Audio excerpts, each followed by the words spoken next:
what's that sound? Where? It's aliens and they're living in your town. Damn. They have arrived. What? They're all around. So many aliens living in your town. Are you scared of aliens? Hello, weirdos. How's everybody doing out there? Yeah. Hope everyone's doing great. This is my new podcast voice. What do you guys think? I like it. Are you shopping voices out? I'm shopping voices out. I've been told I yell a lot. Just trying to get different pitches, Beckett. What do you think? I like it. You like the, well, that's very interesting. I love that perspective. It's kind of like a reportative Kermit the Frog. Yeah, I don't know what it is, but as soon as I get to a drive-through or I'm talking to somebody on the phone with a bill, I Me too. kind of go into his voice. So yeah, I was wondering if I could pay my bill right now and also take a Mexican pizza. I don't know why this happens, and they always go, "No problem, please pull around, ma'am." They must teach it in corporate training and in journalism school. It has to be the common thread. I mean, I'm glad you are taking note, Beckett, because I did take some journalism classes back at FAU, and my teacher was a fucking maniac. I want to welcome everyone to the Weird Whatever podcast. Thank you all for joining us on this lovely Thursday night. It's a big night for Vicky. Make some noise for our teachers. Woo-hoo. They've been sweating their balls and tits off for the last, I don't know, what, year? 180 days. Yeah. My podcast voice is losing. I'm losing it. Yeah, that's great, Vicky. I'm glad to see that you are kind of relaxed today, it seems like. Well, I don't have to worry about anything for a long time, so. Oh, it's so Are you nice. not a summer school kind of gal? Never. I would not want to. I'd rather have people take sharp glass and cut my eyes out Oh, than geez. to do Wow. summer school. Was that graphic enough to Look, describe it's- how much I will not do it? It's weird and whatever. You can get graphic to a certain point, Vicky. No, there's a reason why teachers need a break. I get it. No, kids are. I mean, I drink a lot now, so I can't really say it was the kids that drove me to drink. But when I was a baseball instructor and I was knee deep in always being around kids, by that Friday, that bar was salvation. Because you can't say, "What the fuck, kid?" You can't say that during a baseball lesson when you want to. Yeah, but there's clever things you can do. We have a student whose name is Fock. So we kept saying, "What the fuck?" So there's little things you can do and have fun. That motherfucker. Yeah, That's great. exactly. I love it. Yeah, so teachers, tonight, if you're listening, pour some wine, lay back, take a button down. Let's enjoy the podcast. What do you need, Mr. Beckett? I see you turning knobs. I just think my maybe I'm biased. My mic needs to be turned up. Yeah. And the only reason why I think it's low is because he has to balance the laugh. There you go. Yeah. I never know where you guys are going to start off each week. Damn, Beckett's calling you out on sound, dog. Well, I saw him turning a knob. I didn't want to mess it around too much. You gonna take that shit from him? I think maybe we could auto-tune my laugh. I think that- Oh, there's a lot we can do with your laugh, I think. Let's get into the weirdness. The intro is the whatever part of the podcast. Update on Jaybird's house. Did we mention anything about work last podcast? If you could take a ghost, if I have a ghost here, can you bring it to another area? Do we touch upon that at all? No, we've talked about it in the past, whether something can follow you. And yes, it can. It's not as likely. If something follows you, then it's attached to you and not your property. Because we have what we think is a ghost at work. On the 5th floor, especially in the lobby area where there's one section, listeners are coming in, people that work there are coming in, and something's knocking shit over. Even Kevin Ralston was affected. Kevin Ralston was somebody slapped his shit out of his hand. We saw it on camera, and it's the same thing my dad has been describing out in Texas, where something's either smacked out of his hand or something's flying, being smacked over. And I do remember you saying couple weeks ago when you came in here going, there's somebody smacking things over. They're knocking them over. They're twirling around and smacking shit over. And you go, have you had figures fall down on the ground? And I have, but I was reluctant to talk about that because, you know, I have so many figures, they could fall at any point. But I'm keeping it 100% right now, as the kids say. And when we came out of the show, there was one on the ground that day Yes. that I mentioned it too. I've been here for over a year. Figures just don't fall. They normally don't. But since you've talked about it, there's been quite a bit of instances like that. I didn't make it happen. I'm not doing magic. Yeah. Well, if you got in here while I'm sleeping and I don't notice you, my fucking hat's off to you. No, it wouldn't be unusual. Your former studio, I used to do a paranormal radio show at a WBZT, and Tim Yancey had a show. One time it was before mine, one time it was after mine. And while he was interviewing someone that we know in the paranormal field, they saw a shadow person in that kitchen area. Remember in the old. So just so everyone knows, we're talking about the Wild 95.5. Right, I wasn't station. gonna drop names. So Oh, we can. I we didn't can know. drop. Okay, so it was at a Clear Channel, and we actually did a Halloween investigation, a live Halloween investigation there. So it's not unusual because you have so many electronics. You're sending out a big, huge signal. So Because I'm getting kind of pegged with a Bird brought these ghosts in. That's why they're at the lobby. Do I need to take that loss? yeah, a little bit. But in your defense, it could be anybody that had a tag on, and because they want to be around all that equipment. And you haven't done an investigation. You're going more on just what I'm telling you. Right. Until you go do an Until I go investigation. to. I'm just throwing around theories right now. I haven't stepped in there since we started doing the show out of your place. But it is possible for people asking, can somebody bring in, Beckett is crunching numbers as an accountant, and then Barbara comes in there with her own ghost bullshit, and now Beckett's affected. That can't happen. it can happen, yes. Whoa, Denny's. F you, Barbara. I've never met a Barbara that's you been, like? that's been cool. Yeah, it doesn't roll off the tongue. Yeah. You can't envision yourself saying dirty talk with a Barbara. If you had to dirty talk a Barbara, what's your opening line, Beckett? It's just like so vanilla. Like, what do you like? What do you? Yeah. I get the feeling that Beckett's a freak behind the sheets. No. I feel like he gives out those vibes. I'm very accepting of it. Let's put it that way. You are not going to kink shame. No, I would never king shame. I welcome it. I encourage it. You like it. Look, I'm with Beckett. I like when people get weird, but there is a line sometimes, I think, to a point where there's one time a girl was into something that I was not at all into, but I didn't want to make her feel bad about it. But I wasn't into it. And I don't even want to go into what she was into. But and that didn't go anywhere because I think what she was into was so weird. We initially were attracted to each other and started talking normally, and then you kind of, what are you into? Blah, blah, blah. And what she was into was, I don't know, dog. It was a little too much for even me. Yeah, I definitely have my lines, but I like to be into something that both people are into. Yeah, well, that's what's sexy about it. Yeah, and it's fine if one person's into it a little bit more, but it's no fun, no matter how hot it would be for me. If the other person's not into it, like, I feel like I can read that. Oh, yeah, or probably vice versa. We get emails all the time about people who are not into sex, and they go, yeah, my husband or my wife, because there's dudes that are not into sex either. They'll come home, and they're all horny, and I am, we have sex, and the whole time I'm just going, when is this going to be over? Yeah, ouch, you're on my hair. Just ew. I don't want to be a part of that. That's the worst. That's the worst. Vicky, when you hear a story like that, what are your thoughts? What's your advice to somebody? I'm in a relationship. My husband or wife hates sex, but I'm now bound by law. Yeah, I mean, that's a tough one. You want it to be mutual. You don't necessarily want to step out, but hey, that other person needs to figure out a way to get into it. At least give it up a couple times a week. Okay, so you believe even if you're not into something, but you're in a relationship, serious relationship, you should make the effort. Of course, if it's not something that's illegal, we all know that. For sure. But if it's weird, it's odd, it involves feet, it involves the BH maybe. Not everyone's into those things, Denny's. You say explore these things. Yeah, I mean, you could try it at least once. I mean, what's it gonna hurt? Think he's a freak? She's open, it sounds like. Yes. I love it. Well, Denny's, that's not, I don't know if that's the right term. She's wide open about it. Oh, gosh. Oh, I think with that, we need to get into some Ask Vicky. I like it.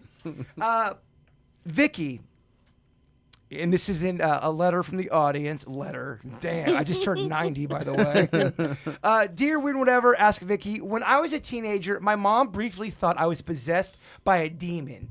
I used to draw on myself with a Sharpie and markers, and she heard on the radio that a demon or the devil could be compelling me to do this. The subject was dropped quickly as we both agreed that no, that couldn't be possible.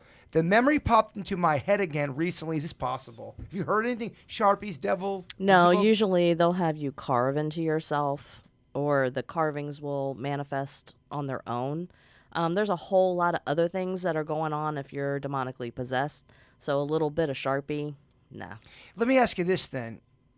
What are some telltale signs that there might be a demon or a possession going on? Well, when it first starts, it's going to be like any other haunt.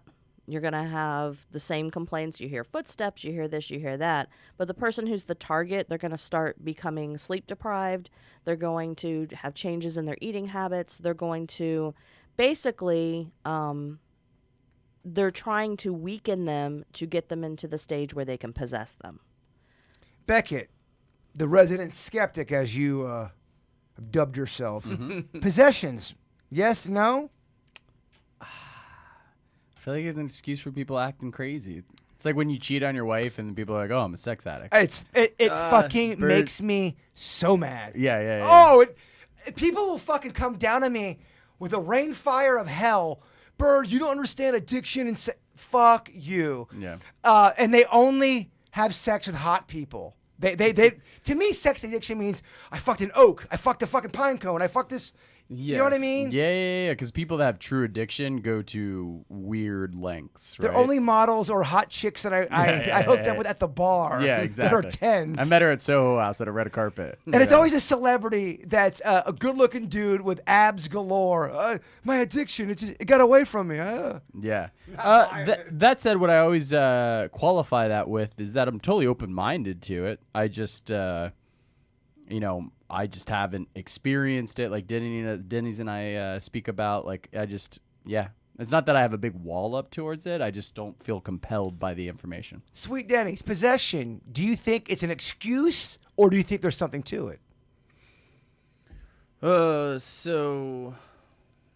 could see it being used. I think a lot of things, one time it does happen, then a lot of times it becomes an excuse. I could see that being the case. I'm more inclined to think things could become possessed. I mean, it makes sense if there's Do you think there's evil. an outer force making someone possessed, or do you think it's their own personal demons in a very human form? Well, there's some people, at least I've seen, that they really do believe they're possessed. I feel like probably 9 times out of 10 it's more likely going to be their own personal thing, but I think in rare cases maybe a person could become possessed. To Beckett's point, nothing really just chaps my ass more when somebody either A, uses I have depression and anxiety, mental issues, or a demon possession to justify their bad behavior. It's terrible. That's why I think a lot of people, at least I'm speaking for myself, I shouldn't generalize. That's why I don't like a lot of celebrities. They get these hot topics that are the buzz topics of whatever's going on, and they'll get behind it and say, "This happened to me. Like, share. I'm important because this happened to me," and it takes away from people who legit have had fucked up situations happen to them. Right. Yeah. Yeah, it totally makes sense. I Well, totally agree. Like with possession, though, the person wouldn't realize they were possessed. So that would be another telltale sign. They wouldn't remember their behavior, so they wouldn't use the excuse, "the devil made me do it," because they weren't aware that they were, under the influence. Go on a little bit more about that. So meaning if I was to say, Vicky, the devil made me do it, but it was a horrific kind of a thing. Right. Most people do not have any recollection of what they've done. Now, demonic possessions, I've been in this business since 2007. I have yet come across a true demonic case. So that shows you how rare, considering how many cases I've done since 2007. How many cases? How many wins, games completed do you have under your belt? In the first couple of years, I was easily doing 2 investigations a weekend. There's 52 weeks in a year, so we could just average that. Quick math, that's let's just 9,000 cases. No. But we could just go on the low end and we could just say 80 a year since 2007. somewhere around that. We've been blessed to be able to have a lot of people reach out to us for us to help them. But again, possession is extremely rare, whether you want to use me as an example or, anybody else. Now, if someone has a case, because I am part of the paranormal clergy, I go in and do the investigation. And one of the things I do is I try to assess whether the person is mentally ill. Now, the association that I'm with will not do any type of blessing or exorcism until the person has gone through a battery of mental health tests. What is your definition of mental illness? Because I feel like, again, like a lot of terms out there, we've changed where the goal line is at, and if you have a bad day, you now suffer from deep mental illness. I would be, referring to schizoaffective, schizophrenia, in some cases, like severe cases, even bipolar, anything that's going to like alter your chemistry in your body. You have other mental illnesses that are more like kind of brought on from you being a douche, like narcissism and things like that. So, there's a fine line between what can clinically be called a mental illness and what is just somebody pretending. Narcissism, Beckett, when you hear someone say that person suffers from it, in 10 seconds or less. Ex-girlfriend. Really? The recent. Right. Well, yeah. I mean, I have the most. Of course, like when I have a relationship with a client, like I think it's me. I'm not a psychologist, psychiatrist, so of course I can't give a diagnosis. But I just have a level of heuristics with that client that's interactional, transactional. Maybe they become somewhat of a friend.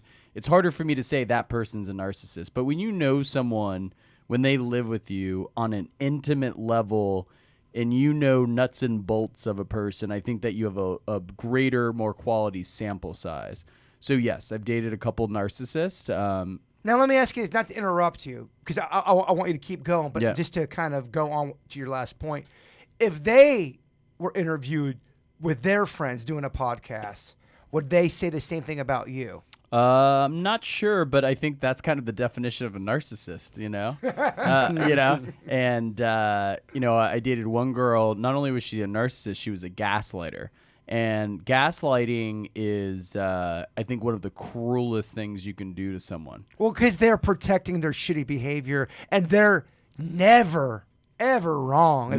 If you're the gaslighter, it's always about your excuse, your pain of why you're a fucking asshole. Yeah. And I think it's cool if people, man, I'm going to like you so much better if you're an asshole to me and just say, hey, Bert, I had a bad night. I was a fucking asshole. I'm going to love you so much more because we're all human. We all are assholes on a level. Some may be a little bit bigger of an asshole, but we all had a moment where we go, man, I was kind of a douche. Yeah. I could have been better in that situation. And if you really do have humility, it's a powerful trait to have. Yeah, and I think that's where, and I think we've talked about this either on the podcast, but definitely off of it.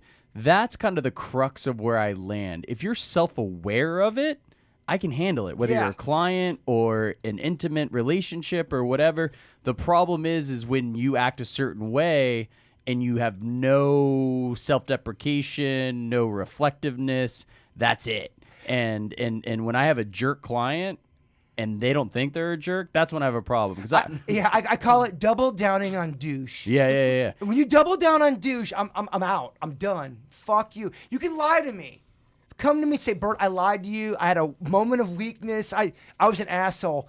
We'll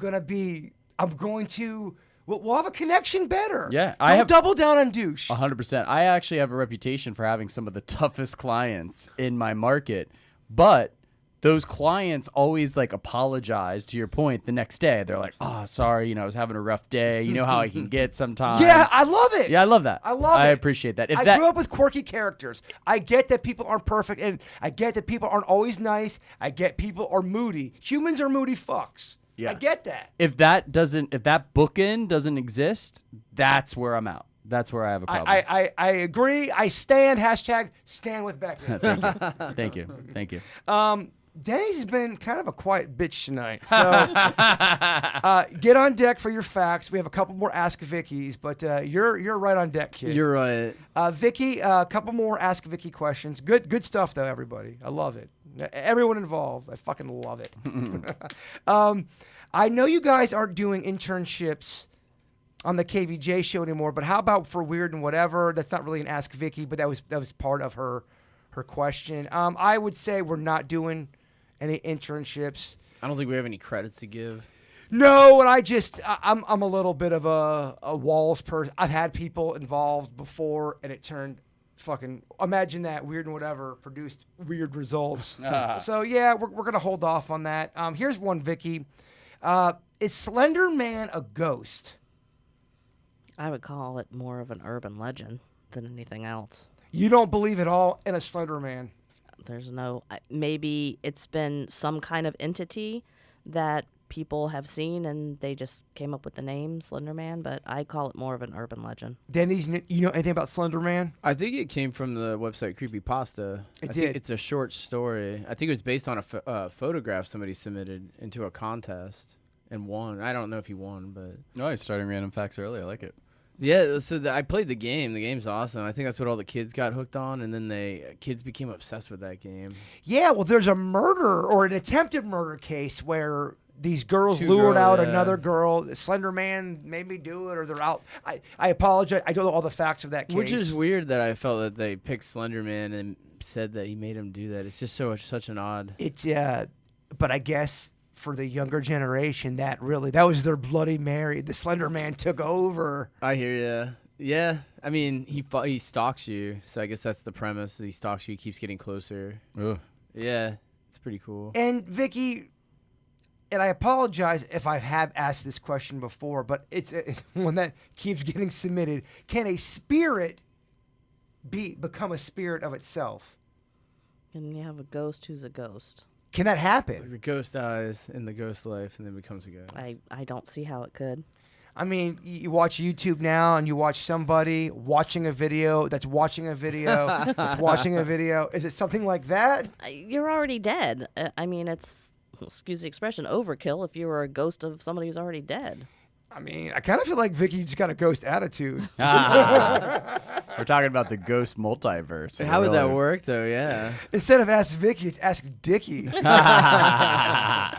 Well, what if it was on the same tier and you had a ghost messing with another ghost?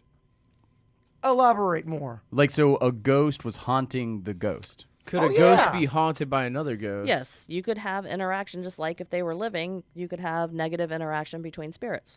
Now, what would happen if the ghost was getting bullied by the other ghost and they wanted help from you going, this motherfucker will not stop bullying me. Get Can this you guy- just have this guy chill? What do you do? Yeah, I'd try to cross the bully and then see if the other one that's left wants to cross too. But I But try what if to the get rid bully of Do doesn't the wanna bully cross? first. You want? Yeah, I get rid of the bully first. Is that because he's more of an, or she, or he's more of a nuisance? Yeah, I mean he's picking on a spirit. But shouldn't the spirit that's getting picked on cross over first? Not necessarily. It just depends. The steps I would do is get rid of the bully first and then help the other one if they wanted it. Damn. I mean, I guess it does show complaining pays. Yeah. You're the dick. Yeah, fuck you, everybody. I'm gonna be a dick. All right, you go to the next I level. think it always works. I think that's why our society was so steadfast against it for so long. That 'Cause kind of if you kind of kinda bums just me out, Vicky. it really is. honestly. It bums me out that the fucking bully gets a crossover first. Fuck that noise. Well, Yeah. they both need to go, but I want to stop the torture of the poor innocent one Yeah, maybe that's being bullied. they can't move on until they find. That's like peace. if he's on fire because that one is holding a blowtorch, I'm gonna get rid of the dude with the blowtorch first, then put out the fire for the other one. Even though he's a dick, he gets out first. Yeah, he gets first. No, 'Cause he's frying a everybody ghost. else in the subline that's been waiting all day. You guys gotta still wait. But this cock over here is complaining. He gets to go first. Yeah, but he's gonna go to a classroom, so he's gonna go and then he's gonna have to sit and learn why he was such a douche. So he gets a sub, but it's a sub full of poop. Ah. Substitute teacher. And maybe the bullied ghost is there for a reason and wants to, convey a message, whatever, before he passes. No, Beckett, you're wrong. Ah. I'm just being a dick. And with that said, it might be time for some. Denny's Random Facts. Oh, he's sweet, and he's the best. Denny's. He's going to just wow us with his factoids. Vicky, the educator, who's got a summer off. Yeah. Oh, so hyped. She's going to grade his ass. Maybe she'll be a little easier today because she's in a better mood. Summer Vicky, we'll see. Or maybe it's all going to finally fucking come out right now, Denny's. The Wrath of Vicky. Yes. She gives a grade. If it's great, it's an A. If it sucks, she's been known to give the F or throw the D. Denny's, the floor is yours. I'll make sure not to bring up any ghost haunting ghosts then. There you go. I've never heard it. So I've never experienced the one, and you guys said you have, but I've never heard of this, and maybe you guys have as well. But when you feel a feeling of repetition, although like a feeling you've experienced something before, it's called deja vu. Well, it turns out you can have a similar experience, but in a dream. When you experience something in real life that you've dreamed it for, it's called deja rêvé. And it's Have it all the time. oh, really? You dream things and then see them in real life. It's happened before, yeah. Well, you're experiencing deja rêvé. Now, so it's not anything that is next level where you go, oh my God, Bird, you predicted but I've dreamt things where I imagine that's a premonition. Right? conversations of something, and then the day or 2 days later, it's the same conversation, but it's such a benign conversation that means nothing in the universe. And So, yeah, I'm like, why did I dream that? That's weird. So deja vu is already seen, is what it translates to. Deja rêvé translates to already dreamed. I mean, Denny's. Two different types for you. But I've never even had deja vu. Really? That's Never once in my crazy to life. me. I have. Never. I get it. I get it quite a bit. And I'm not trying to be podcast cool. No, I get it. I know you're not. I know right. you get it. The audience. It's always the audience, Denny. They like to judge. Vicky, deja vu? Voodoo? I'm not overwhelmed. I'm really not. I'm like in that line between a B and a C. You didn't have whiskey before the podcast. Though. I did. No. And I love it, Denny. I had this foamy beer Fucking A. that you threw in the freezer the last minute to put a little chill on it. Vicky was gonna go party, and then we got called to the You know what, the do you bat wanna- signal went up. Do you want a shot of vodka? I got that. Not right now. All right. I'm gonna go with a C because this should encourage you to like move up. I thought I dreamt So. about this, but I didn't. But I didn't. It was his nightmare. I fucking love this guy. Oh, yes. What do you think about this? So wearing stripes in the 12th and 13th century was basically a death sentence. For medieval Europeans, stripes meant you were different or had a disorder. It also meant you were going to be a hanged person, a non-Christian, a clown, a leper, or a disloyal knight. So anyone wore that in town would be killed. In fact, a French cobbler once wore it, and a local record shown that he was beaten to death for wearing striped clothing. It wasn't until the 1700s that stripes became a symbol of revolution during the American Revolution and the French Revolution that they became more acceptable, although prisoners still continued to wear stripes for a long time after. But yeah, weirdly, stripes were considered a death sentence. Beckett, I mean, you hear tales of death sentences, clowns, cobbler. Yeah. Thoughts? Clowns, cobbler. It's wild. It's crazy how humans, I mean, it's crazy how we think now, but it's crazy when we look back and look at what humans, how The we used to etiquettes think. and- Yeah, like the seersucker, which is like the ultimate preppy thing, used to be what the workers wore. The thin seersucker lines, suits. right? And then it became like a Kentucky Derby preppy thing to do, but the stripes were kind of like a worker, on the line kind of thing to wear. Perhaps it's my age. And I think when you get into your middle age, I don't know. I think your filter starts to go, fuck this, man. Whatever. Yeah. Love me, hate me. I don't give a frog's fat ass, motherfucker. I think everything started off as a lot of people had uniforms. Everything was a uniform back then. Every profession had a uniform for a very long time. And then I think that all just got blended and people were like, screw uniforms. And then it became a mismatch of combining all sorts of different fashions from across the world. I love uniforms. I love uniforms too. I don't know, Denny. I think it's a great fact. But you don't have to impress me. Yeah. It's not about me get tonight. it. I mean, get it. I'm loving. I'm front row fangirling on your shit. It's about Vicky, who should be in a good mood. Take him down, Vicky. If he deserves the fucking Getting the takedown. stripes. I'm gonna go B. Fuck, she wants gonna to go give B. you a C. She wants Yeah, I to. wanted to, but you know what? The beer's Teetering. kicking in. This Good, warm, good. frothy beer is 2 drink kicking in. minimum. Well, you get why comedians have motherfuckers get drunk on a yeah. show. Oh, this guy's the funniest. 100%. So I'm going to keep it in the medieval vein because I couldn't believe this. If a medieval soldier was wounded in battle, he didn't have to worry. They had doctors at hand that were ready to sterilize those wounds, and they didn't really have to bring anything with them because the standard protocol, according to the king's doctor, was to urinate directly into wounds. So if you were laying on the ground dying, they'd have a surgeon come up and pee into your wounds. If you were burned, they'd have him pee all over your burns. If you got bit by something, they'd pee on it. They think maybe the ammonia in it was working enough just to keep the the concept alive, but it really didn't help much. Becky, But that was how the official king's doctor cured everything. Becky, you got Denny singing for his supper. You got Kings. You got Cures. You got Pissing. Thoughts? I find it's interesting. Again, another thing that we look back on and think, what the hell were people thinking?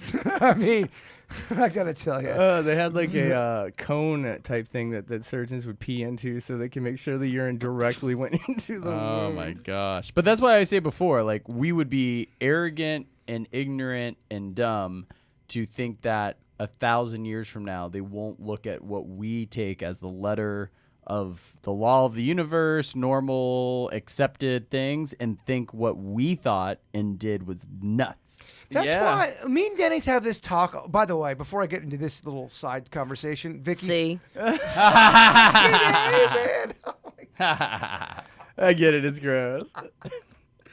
No, I just, you think about stuff that a lot of people worry about or get bent out of shape about, and it doesn't really, in the long run, in the grand scheme of things, it doesn't really affect their lives. They're wasting a lot of energy and time, and you wonder, why do they do that when they could maybe be learning an instrument? I mean, I get that the world's fucked up. We all know that. Yeah. But there's only so much some of us can do. And at that point, maybe make your own little corner of the world awesome. And maybe that would be the domino effect. I don't know. What the fuck do I know, Denny's? Small town kid from Lake Park. You're just a man on a mic. Trying to make a change. It's a great goal. Like, I've given friends relationship advice, and then later I'm in a similar situation, and I feel, God, why can't I take my own advice? Oh, you know boy, what I mean? yeah. You know? We all know the answer. Yeah. Especially, we all know the answer when it doesn't involve us. Yeah, 100%. For sure. It just, I think I would just respect humans more if they woke up every day and when you see them in the hallway, hey, what's up, Denny's? I'm a hypocrite. Hey, I'm a hypocrite too. Great to see you, man. Yeah. Because we're all hypocrites. Right. We all are. It's true. Yeah. Thank you, Denny's. What do you guys think about this one? Back in the day, gladiators were seen as a desire of sexual activity. So naturally, after a big match, they had a team that would come out and collect their sweat. They used a tool called a sturgill. It was specifically designed for collecting as much sweat as it could from a gladiator, and they would use it to make anti-aging creams and aphrodisiacs. It's that So- capitalist model. They felt that the gladiators were above normal men, so that they thought that they had healing principles of their sweat. Vicky, you're hearing, tales of sweat, men, olden times, thoughts. Marcus Aurelius. See? I mean, I'm in the Colosseum right now. yeah. The lions are next. They used to collect the dead lions too and gather their fat. am I the only one who's such a big fan of Dickie Vickie? I love Dickie Vickie. I thought school was out for the summer. No, motherfucker, you at summer school. Yeah, I know. I was hoping I got Chainsaw up in here though. Summer school reference. That's such an obscure reference. I apologize. Summer School's an 80s movie that only me and Denny's know about. What, Mark Harmon? We'll get one or two Yeah. comments. Yeah, I Vicky saw knows. Summer Yeah, School. yeah. Okay. Chainsaw.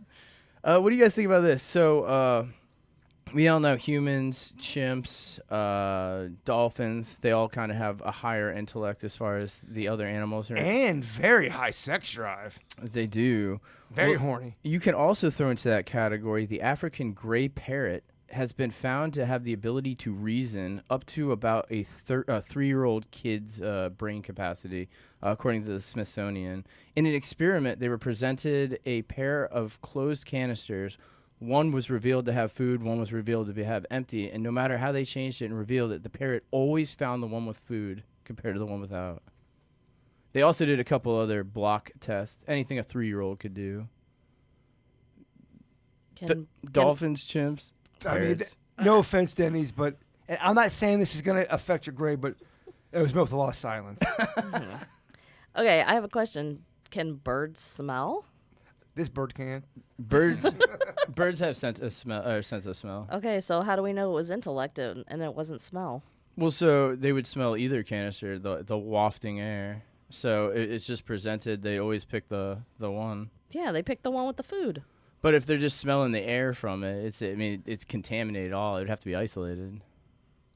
I'm just saying. I don't know. That's kind of weak. I'm just saying, Vicky's going in on you like a Johnny Depp lawyer. They did a bunch of, which I think wrapped, but they did a bunch of. And this is where he tries to save it. Well, they did a bunch of 3-year-old experiments. Hashtag Not just with Vicky food. Vicky. Not just with food, but. And what's the intellect level of a 3-year-old to begin with? It's low, but also it's the same as chimps and dolphins. It's another animal they found that has the same form of reasoning equal to a chimp or a dolphin. They're the only animals that can figure out stuff like that. I don't know, I need more research on this one. I- So I hear you. I'm Check going to give the you a Smith- C until you come in with the report next week. Go with the Smithsonian. Sounds like somebody over here's got senioritis, right, Vicky? I got C neuritis. Give us one more, Denny's. Wow, our Vicky. So I thought this was cool. We'll see. No, I'm just kidding. Throwing that C back. I love it. So the blob of toothpaste, when you put toothpaste on a toothbrush and it makes that shape, it's kind of like it looks like a whale with its tail up, has a name. It's called a Nerdle, and it was established during a court lawsuit between 2 toothpaste companies who were trying to use that image exclusively. But they named it in that court session as a Nerdle. That's the name for that shape. I mean, obviously, you know I love the name. I'm already sucked in with that factoid. But it ain't about me. It became an official shape. The Nerdle. No, you brought it in at the last minute. That one's an A. Okay. Oh, all right, a little, yeah. That was an A. Cool shape. But I feel like Vicky was being kind. Oh, yeah. I saw the hook coming out that pulls people out. I don't want a bunch of hate mail. I got to give him an A. Denny's, great job. Thank you. That Yes. was Nerdle. Very, very good. I loved it. Becca, Smart parrots. I see you just kind of observing over there as a witness. Thoughts? Well, the way my brain thinks, I'm just wondering why they don't call it toothpaste. Why is it called toothpaste? Toothpaste. Yeah, good call. Wow. So you're going to let this motherfucker try to up you on facts? It wasn't in the court case. And quips? Or quaps? Quaps and quibs. He's got quaffs and quibs. We talked a little bit about this on the KVJ show, and I thought it was very weird and whatever. Now, we were talking about, I had asked the question, typically we have about 600 to 700 people in the morning show that watch on YouTube. So that's, for the argument's sake, let's say 700 people. I asked the question, how many people that are watching this show have witnessed somebody murder somebody and then never said anything about it? They Witnessed a murder. They saw it. They didn't kill anybody, but it's like me and Beckett are hanging out and he kills somebody. I'm like, what the fuck, Beckett? Don't ever say anything. And that's the deal. That was my question. We were talking about, there's 600 people listening, maybe 1 or 2. I got this email today from Debbie. I heard you guys talking about whether any of your listeners have witnessed a murder or not. Well, when my grandfather was on his deathbed, he confessed that when he was in the Army, he witnessed one of his Army brothers murder a hooker. Oh, wow. They were in a different country at the time, and it was in the 60s, so it was never solved or traced back to this guy. My grandfather said it haunted him every single day of his life on his deathbed, especially since he helped dump the body in a lake. Wow. I thought you might find this story interesting. It changed how we looked at our grandfather because he said this and then died about 3 minutes later. Love the show, Debbie. So he's an accessory. Whoa! Wow. In a different country, 60s, and I'm no history buff, but is that Vietnam? I could imagine a lot of that went down in Vietnam. Yeah. Probably, right? Yeah. Vietnam, I'm Yeah. imagining. Does that change your perspective of your grandfather, Vicky? Even on his deathbed, he goes, Vicky, I swear, I was freaked out. I didn't know what to do. I was scared for my own well-being. I had a pregnant woman back at home. I mean, I probably would have some empathy for the situation he was in, but yeah, I would look at him a little differently. Do you judge him in a way that he's not going to that next level? It's not my job to judge. But I mean, for the sake of For the being sake a of human, this? yeah.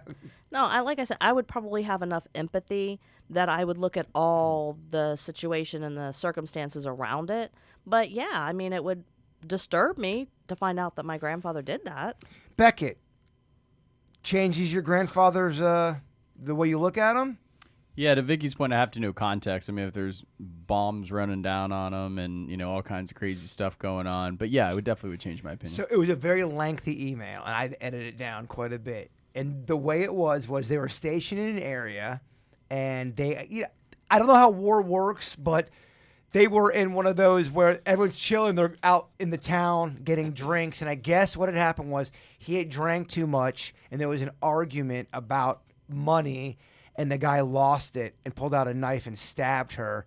And the grandfather, walked in as it was all happening and didn't know what to do and freaked out. Yeah. Yeah, no, it definitely would change my opinion. Yeah. Denny's. Grandfather Denny's. Yeah. Stabbing hookers. Well, I don't think he was he the one that stabbed? I'm just saying. Yeah, I hear there's you, a I change. hear you. Yeah, like everyone else, you'd be shocked by Accessory. it. Yeah. If your grandfather... He helped out. He helped out hide somebody's He put the body in loved a one's. lake. Yeah, that's rough. I mean, it hurts your opinion of it. If any family member you found out. 18 years old, young, scared, Yeah, I hear you. 60s. It's gonna be tough. Chat room, what are your thoughts? Sweet grandpa, always buying you the best gifts, giving you that taffy you love. You find out on the deathbed, I helped throw a hooker in a lake, and I'm dead. Yeah. Fuck, man. I would have been more pissed that he told me.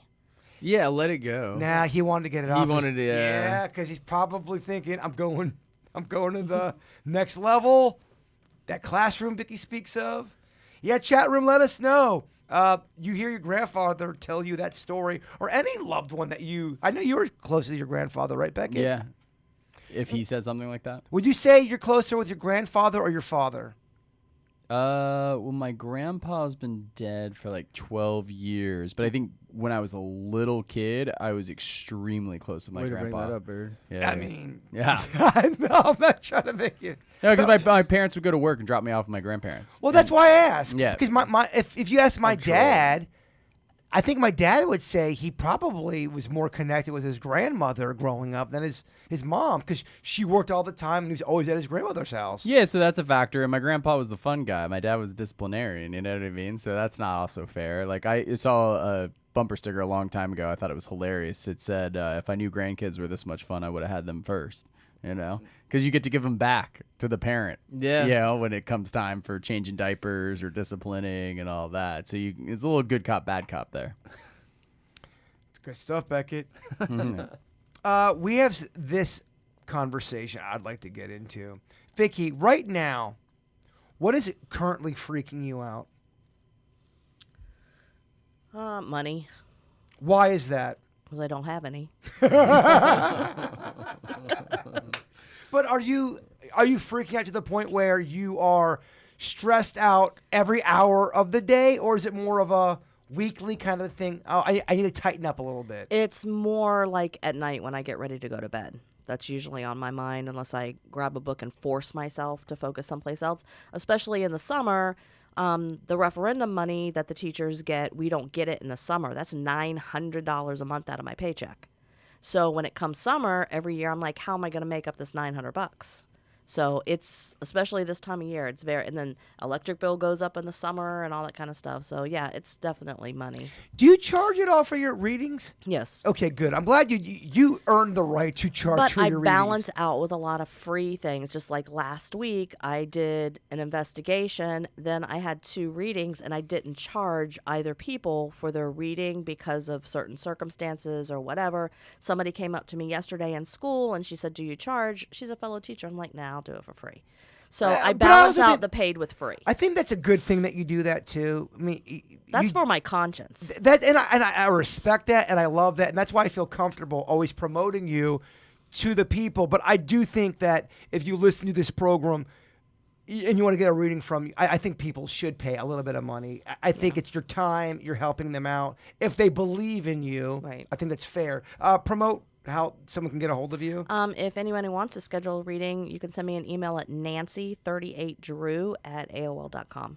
Love it. Beckett, what is currently freaking you out? And I also want to hear what the people are currently freaked out, because it's eye-opening. Everyone's freaked out about something different. You're about finances.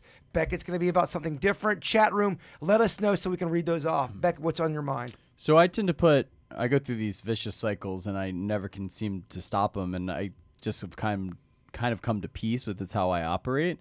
I have a tendency to put way too much on my plate, and then I sort through it. I usually do pretty well, and it's an extreme amount of stress, and then I get burnt out. I clear my plate.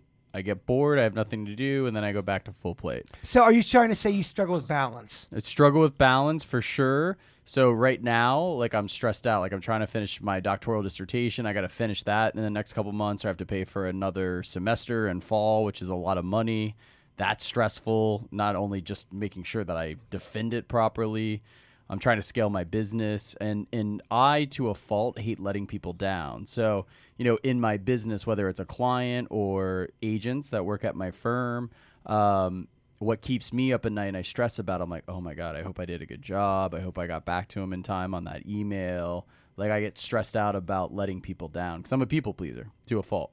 Okay, so that's what's freaking you out currently. Yeah, 100%. And that, by the way, that little marker changes on a weekly Oh, to a definitely. monthly. Whatever's the focus. Yeah, Dennis, you're a guy that a lot of people respect because you're able to handle your emotions. It's one of the things that I respect about you. I think it's great how you're able to take shit and not react. I'm a very reactive person. If you come at me, I'm gonna probably come back at you, and it's a cool thing to see somebody that's not like yourself interact with people. What is stressing you out? What currently? Well, so my insurance dropped me, which kind of sucks because of I guess the age of my roof or something. So I do have to get a new roof, I guess, to get insurance, even though the people that did. So here's what's weird. I guess if you get your roof inspected, it's only good for a certain amount of time until the next one. I just had it done just recently to get the insurance that I had before they dropped me, and then they dropped me. So then I have to get a new one. So, I mean, within 6 months, I've spent $600 in roof inspections. That's such a waste of money for no reason whatsoever. So that's kind of stressful. Yeah. It's not something I expected to be doing.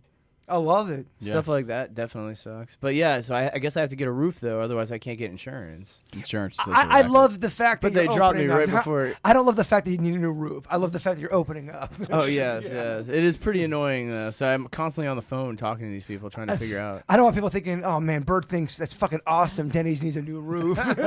Well, it'll be awesome once the roof's installed and stuff, but it's right before hurricane season. They Yeah. dropped me, and every single person on the planet right now is trying to get a roof because everyone's insurance dropped them, so you can't even get one. Yeah, I heard you guys on the radio, and I had gotten a letter from my insurance company, but I hadn't opened it. So I had to wait all freaking day Oh, because I was listening to you guys on the way to work. And when I opened it, yes, I still have insurance.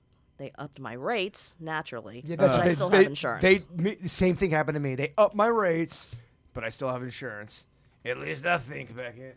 It's such a racket, insurance. Oh, it's so annoying. So brutal. You pay for it just in case something goes down. You have that security net, but then a company drops you. They have, I think 3 months. And then you they got can do a it. lot of times you got to fight to get the claim. Well, they also don't like paying, which Yeah. is why we have lawyers who go after insurance companies who don't want to pay, Which is drives up rates because then they have to pay for all these attorneys. It's just stupid. the cycle's vicious. Yeah. I was trying to break the chain, dog. Well, thank you all for telling your truth about what's freaking you What's out. freaking you out, Bird? Life, man. No. What's freaking me out? A lot of times for me, currently right now, what's freaking me out, I would say, I get paranoid about my health at times. I feel like that I'm probably have cancer or I have eaten one too many sweets and then the heart attack. I mean, I have heart issues in my family. I try not to be such a snack fuck. I know I talk about that a lot on the air because that's the fun stuff. But I mean, I try to eat some. I go in bursts where I'm eating better. I'm not eating better.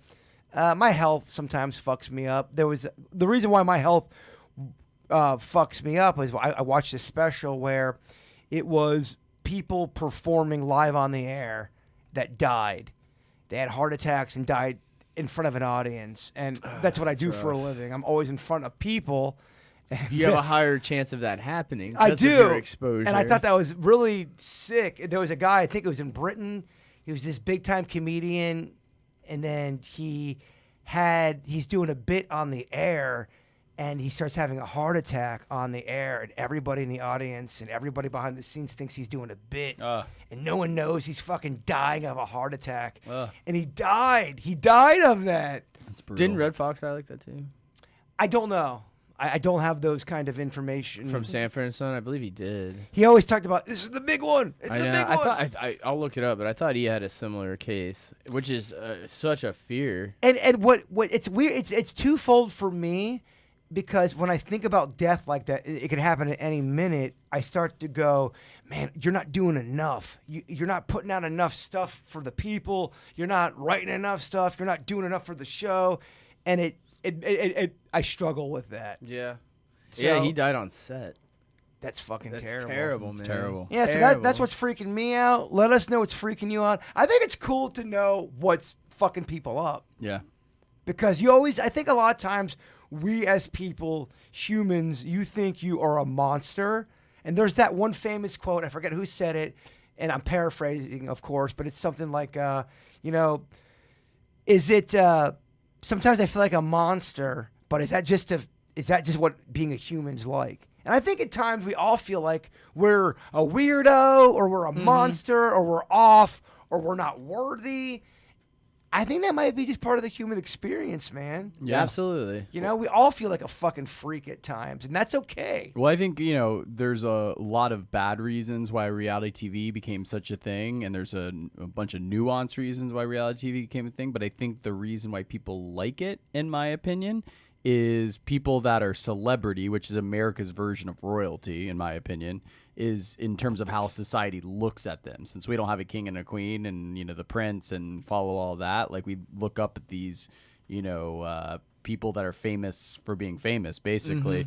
And people show their ass on national TV, and people find comfort, humor, all of these different emotions by seeing these people that are household names, get in a fight, have a drink thrown on their face, get too drunk, all that. And they're like, oh, other people are human too. Other people are struggling too. I think that you're right. I think you nailed it. That's why we're attracted to it. Because old school TV and show business used to be very veneered. Yes, it was. Extremely, if you look back, you're like, oh my gosh, like you talk about how people talked back then. What do you They mean by had that, a- Brad? yeah. What is it? They had classes on how to speak for broadcast. Right. They had its own dialect. And, a lot of reality TV is not real at all, but I think, a lot of it is. And I think people find some kind of weird humor, peace, catharticism in that kind of stuff. I think a lot of it's balance. Balance is something I struggle with. And I think you want to be a human that is sympathetic, that has empathy to other humans, because we all struggle. And that, to your point, makes you connect with the human, makes you want to be a part of that team. Oh, he had an embarrassing moment. She had an embarrassing moment. I had an embarrassing moment. I can relate to that. But you also don't want to go on the other end to where I'm a victim, and I can't relate to you because everything's always going wrong and the world's bad and fuck you and fuck everything. Right. There's a balance between all of that, because being a human's weird. Being on Earth is odd. Nobody asked to be here.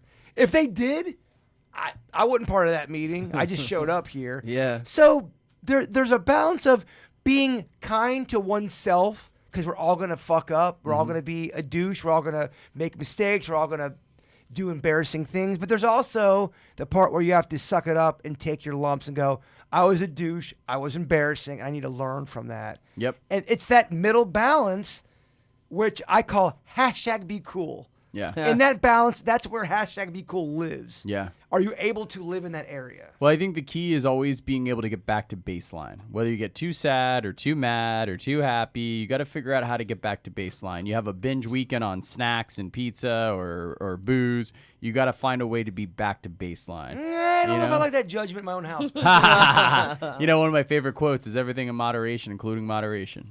Oh, look, this motherfucker, he's trying to got a out-quip line. you, Denny. Got a line for everything. Vicky, what are your thoughts on all this? Well, going back to reality TV, I'm like one of those. I'm totally Dickie Vickie when it comes to reality TV. What do you mean by that? I just watch it to make fun of them. But you love it, that you need it. You Yeah. want it. Crave I need it. I Yeah. crave it too, Vicky. See? People like it. I get it. But it doesn't matter. It's the same thing we always talk about for the morning show. If you hate our show and you're still listening, if you love our show, you're still listening, you hate Virginia, you hate me, but you're still listening, I don't fucking care. Yeah. As long as you can hate me, you can hate the show. As long as you're feeling something. You can love me. Emotion with content is what you want. As long as they're still tuning in. Well, what do they say? Hate's love's cousin, right? And when Yeah. you're going through a breakup, if you hate your ex, you still have feelings for your ex. The best point you can get is indifference. The one thing I never want to be for on the air is nothing. Placid. Just fucking autopilot, bullshit, horse Because if manure. they're not talking. No opinion. No one's mad. No one's happy. You're just kind of fucking fiddle fucking around. Yeah. I think we found Beckett's thing. He's always quoting things. So we have Denny's Random Facts, Ask Vicky, and Quote Man over here. Yeah, we were throwing We around come in some with- ideas. Yeah, with 2 quotes. Yeah. So show. we have a segment for Vicky. We have a segment for Sweet Denny's. I don't need a segment. I talk too much already.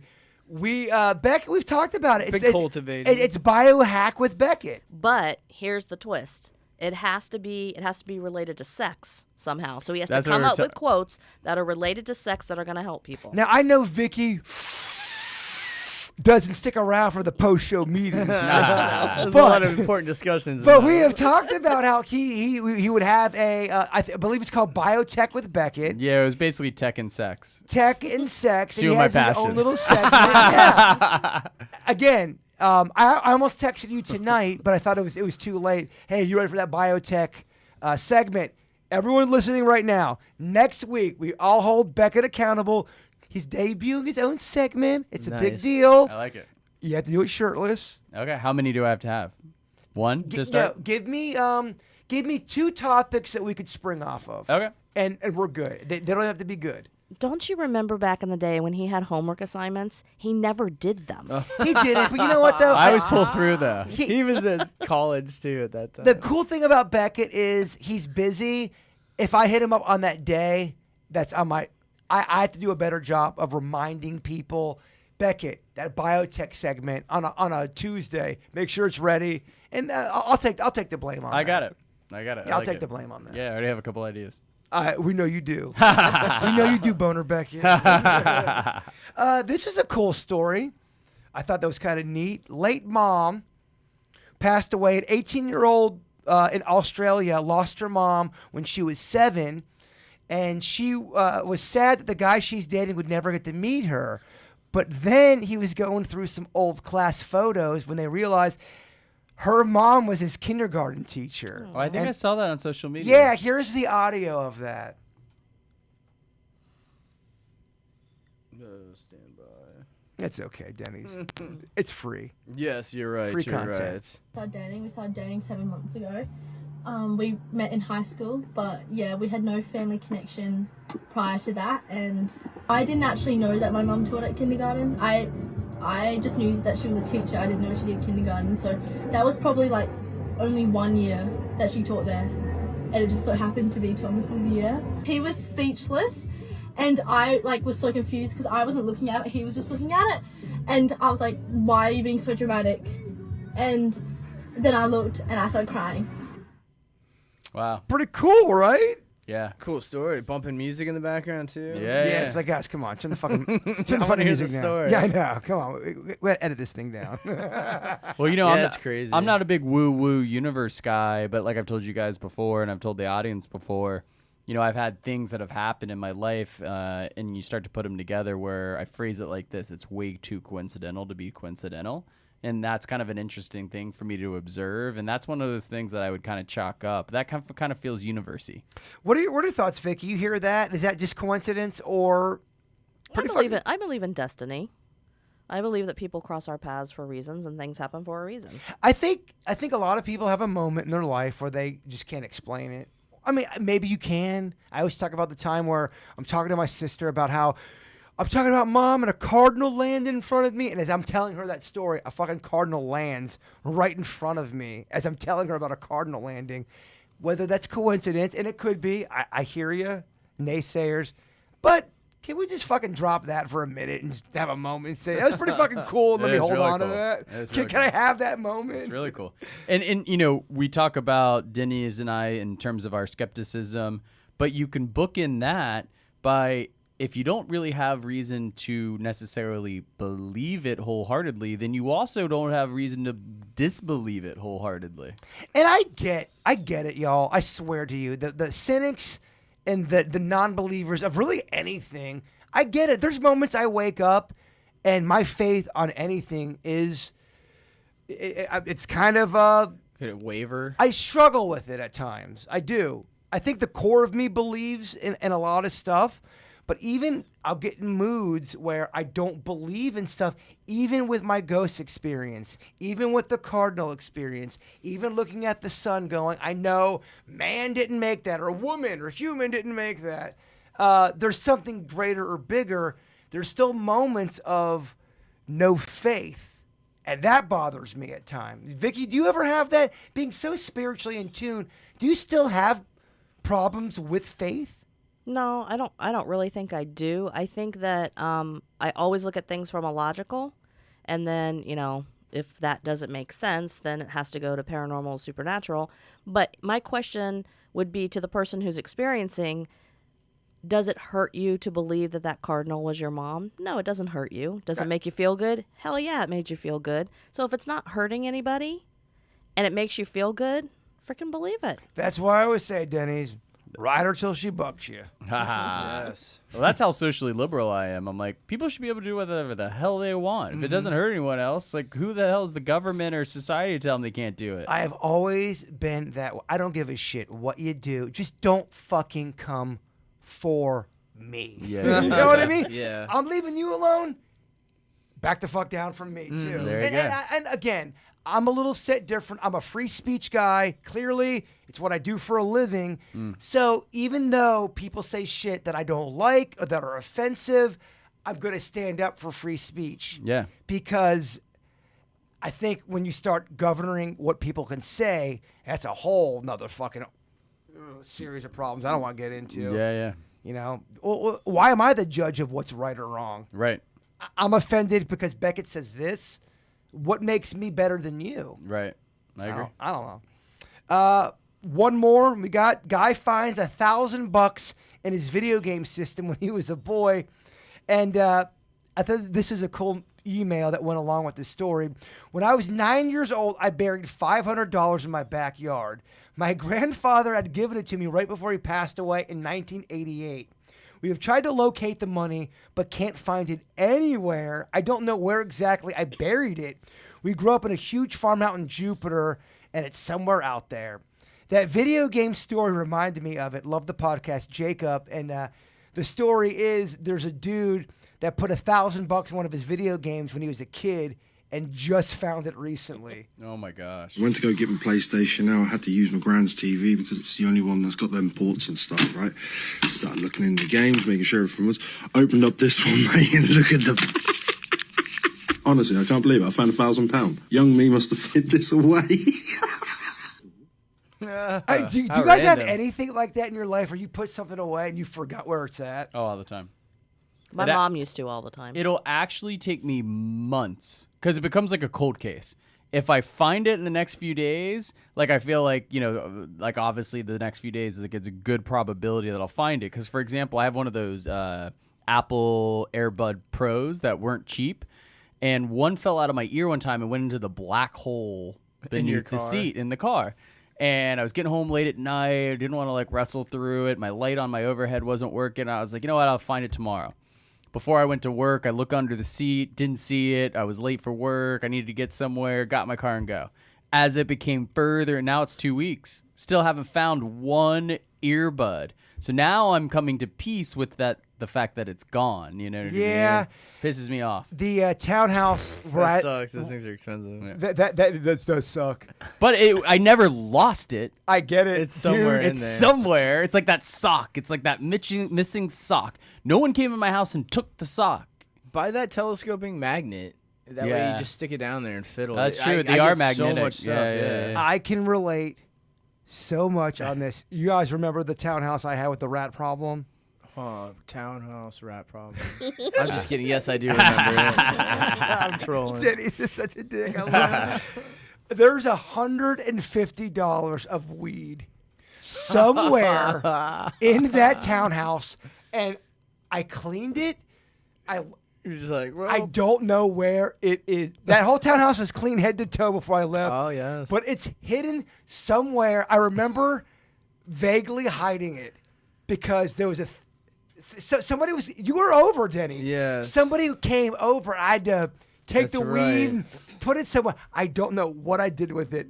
It was a brand new bag of weed, Sucks, Becky, man. and it's Sucks. gone. But I know it's in that house somewhere. Somebody will find that and be like, let's try it out. So there's a story, I forgot exactly the number, but it was life-changing number. There was a guy that early days of Bitcoin had his Bitcoin wallet on a USB jump drive. Oh, I think we go on with it, but yes, I think we. And know it was this. proposed to be worth like something like $250 million at that point. It was in a landfill. The guy actually went and bought the landfill. He was trying to scrape through it to find the USB jump drive. I get it, no. Oh Dude, my it's God. worth it. That's crazy. It's worth it. Crazy stuff.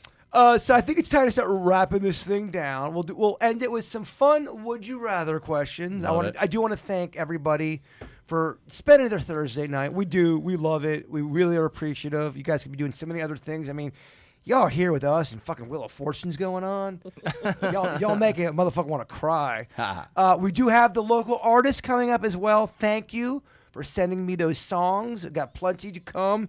Keep sending them to me. If you're a local artist writing your own music, send them to me or the KVJ show. Would you rather, Vicky, you're first. Find out your father is a serial killer with the most horrific details imaginable. I mean, all the worst details. Or find out your father was killed by a serial killer. I probably would rather him have been killed by a serial killer. Explain why. Because I asked Denny's this question before the podcast started, and we kind of had we had a theory. I want to see if it matches up. Well, I would hate to think that my dad was a serial killer and that might be some kind of biological thing and I could inherit it, and next thing I know, I'm killing people. Also, too, legacy. Right. You know, my dad's legacy, he died as a victim. Everyone loved him. He was a great man. Now his legacy, he's a serial killer. Yeah. He did these horrific things. I don't know if I could live like that, Beckett. Tarnishes the reputation. Beckett, thoughts? I agree with Vicky because I would not only be worried about my genetics, but I'd worry about my offspring's genetics as it relates to that. And as far as when you first asked the question, I was waffling. I'm like, but then I lose my dad. Mm-hmm. But then as I was thinking about it while Vicky was talking, my dad's a serial killer. I've lost him anyway. You lost him Yeah, anyway. He's gone. He's Wow, gone. that's powerful. Yeah. You could get you on a stand of some sort. Very good. Very good. Just get him on one. Yeah, I don't know what stand it is. but I appreciate it. I love it. Denny's. Yeah, I mean, I kind of have to go the same way. It ruins everything. The rest of your life, that's all you're going to be called. Dad, Juicy Daddy, I hate to kill you by a serial killer, but you got to go. I don't want to ruin your reputation of you being a serial killer with the it most, just again, sucks. It's the sad. most horrific details. I don't have to go with any kind It's of. sad. Yeah. All right. Very good. I think we're all on the same Yeah, page. 100%. Chat room, let us know. All right. Yeah, it's a tough one. Would you rather have it constantly rain biting iguanas? I mean, every time you go out, these iguanas, it's raining, and it ain't the small ones, Beckett. It's the big dogs, and they're biting, and their teeth are sharp, and they are fucking hungry. All right. Or would you rather have it rain constantly spiked dildos.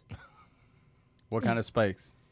The kind that can cut you. Like rubber or steel? No, they slice and dice and they don't make it. They slice and dice and they don't make it nice. It's the Christian Louboutin of dildos. So it's either iguanas trying to fucking bite, eat, hungry. I don't know if I mentioned And that. you gotta drive through them. Yeah, you're killing iguanas. They're trying to eat you. They're eating your daughter. Beckett's daughter. I think I go dildos. Spiked. It's a funny thing to talk about. Yeah, the problem with spiked is they're unusable. No, I'm saying the dildo. Okay, I just want to make sure you understand. It's a long dildo with hard Wow. spikes, sharp. Depends what you define as long. Look, in my circle, Denny, you're not Denny. In my circle, Beckett, 2 inches is long. Yeah, I'm going spiked dildos. Okay. Look, I don't want to mow through iguanas on my way to work. But just know, with the spiked dildos, lacerations are up, cuts are For up. everyone, or does it just follow you like a rain cloud? Okay, for example, Denny's walks out. He's running late for work, which you don't. But let's say you are. You walk outside. happens sometimes. You don't have an umbrella, and it is just an enormous amount of dildos with spikes on them. I hear it. It's scary. Knife-like. Just to be different, I'll do iguanas. I'm going to catch them and trap them, and I'm going to eat them as well. So I always have food. Just going to eat them. I'll drink their blood, too. I'm leading the witness. Vicky. Dildos. I think we all want dildos? Yeah. Denny's wants... I'm killing iguanas. I'm going to start. It's going to be part of my life now. I think I want iguanas other than dildos. Why? Because I don't think Beckett's respecting the spike of the dildo. I'm going to walk around like Knight's Tale. Oh, you're gonna have armor on all the. Okay, that's living. That's living. I feel like I can take some iguana bites. Yeah, I mean, a couple bites from the iguanas. I'll move on. I mean, you can't get killed from an iguana bite. I like iguanas. I just, they're falling from the sky. I'm running them over. I just, Chat room, let me the know. whole thing. Dildos feel kind of benign. I mean, again, I don't want to sound like a broken record. They're spiked. Okay, no. And this one's a little bit easier, but perhaps it's harder. Would you rather get rid of Christmas or Halloween? You gonna go to me first? I would like to go to you first. Get rid of Bye, Christmas. Same here. I prefer Halloween. Yeah. Beckett, I'm saying bye Halloween. I'm saying bye Christmas. Really? Yeah. Dude, I fucking love Halloween. And half my family's dead. We don't even celebrate Christmas anymore. I like Halloween, but I know it sounds cheesy. I like kind of the spirit that comes along the holidays, whether it's Hanukkah, Christmas. My stepdad growing up is Jewish, but he's like, Christmas is more fun. We got a Christmas tree. Look, it's this fun is not stuff. an attack on Chris. I really do love Christmas. I'm not involved with Christmas anymore. I'm still involved with Halloween. Half my family that is in town, they work on Christmas Day. Yeah. A lot of times I'm alone on Christmas watching Yeah. Vietnam specials all fucking day. Yeah, fair enough. Good, by the way. I think we could duplicate Halloween in some ways. You have Gasparilla. You can go to New Orleans, do the whole, voodoo thing. You can bounce around. You can dress up in the bedroom. There's all kinds of things you can do. Vicky, do me a favor. Can you just go in on Beckett real quick? Why does everything lead you to the bedroom? Yet I don't see anybody here with you, your significant other. Oh, shit. Oh, damn. That's why you want the spiked dildos instead of the iguanas. I stand by it. Well, I love all you motherfuckers. I think you all are great. I love all of our differences, and thank you guys for showing up, being a part of the Weird and Whatever. We're going to end the podcast. This is pretty cool. The cool thing about doing broadcasting in a local area like this is you hear from people you haven't heard from in so long. And Casey Derhak he was a kid when I coached him. I coached him as his wow. a JV coach. I was his coach. And then I ended up working with him at the baseball camp together. And then kind of like a lot of the kids I coach, they weren't that much younger than me. They were kind of in the Denny's Beckett age range. I believe Casey's about 38, your age. 38. He writes music now, grew up in Palm Beach Gardens, and I'm tickled pink to be able to debut one of his songs on the air. This is his song. Let me make sure I get the name right. Casey Derhak grew up Palm Beach Gardens. I believe he's out now in Nashville doing his shit. No, And he's this is taking it his song. seriously then. Yeah, no, he's trying to make it happen as a songwriter, which I respect. Love it. Mr. Derhak, great hearing from you. This song is called Better. Weirdos, we love you all, and Bigfoot is real.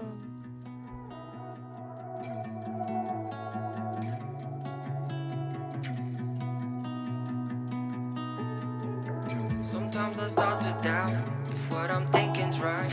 My head is hard, but my heart beats it all the time. What I'm feeling now, inside I try to fight. How could this work when we failed the first try? I swear I know you love me, but I need just a little more. You say you're so sorry, but how do I know for sure? Tell me this time you love me forever. All the reasons why we should be together. Wanna feel high, but I'm not a pretender. Make up my mind that nothing is better. Oh, should we be letting go, or should we take a chance? Our love is harder to predict than the weather. Deep in my heart I know you're the one I want. But all I want is for you to love me better, better, better. You to love me better, better, better. You to love me better, better, better. You to love me better, better, better.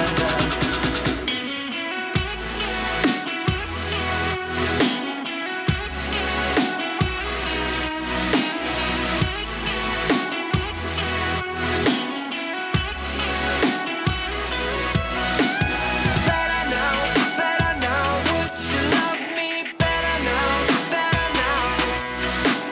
Better now, could you love me better now, better now?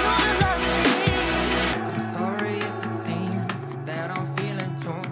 We make up, make love, then we make war. All I wanna be and ever was is yours. Give me a love that I wanna fight for. I swear I know you love me, but I need just a little more. You say you're so sorry, but how do I know for sure? Tell me this time you love me forever. All the reasons why we should be together. I wanna feel high, but I'm not a pretender. Make up my mind that nothing is better, better. Oh, should we be letting go, or should we take a chance? Our love is harder to predict than the weather. Deep in my heart I know you're the one I want. But all I want for you to love me better now, better now. You love me better now, better now. Better now, better now. Could you love me better now, better now? Better now, better now. Would you love me better now, better now? Better now, better now. Could you love me better now, better now? Tell me this time you love me forever. All the reasons why we should be together. Wanna feel high, but I'm not a pretender. Make up my mind that nothing is better, better. Should we be letting go, or should we take a chance? Our love is harder to predict than the weather. Deep in my heart I know you're the one I want. But all I want is for you to love me better now, better now. Would you love me better now, better now? Better now, better now. Would you love me better now, better now? Better, better, better.